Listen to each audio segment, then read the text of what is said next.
அதுவும் புரட்டாசி மாசத்து அமாவாசை இருக்கிறார்கள். அது ஏதோ மகாய அமாவாசை என்றும் சொன்னார்கள். அந்த நாளில் என்ன செய்கிறீர்கள் என்று நான் யாரையும் கேட்கவில்லை, எனக்கே தெரியும். அந்த நாளில் தங்கள் குடும்பத்தில் தங்களுக்கு உயிரும் உணவும் கல்வியும் தந்த தங்கள் மூதாதைகளுக்கு நன்றி செலுத்தும் விதமாக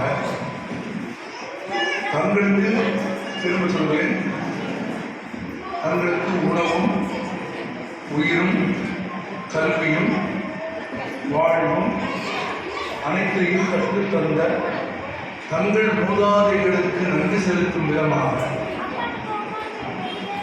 அவர்கள் உண்பதாக கருதி எள்ளும் தண்ணீரும்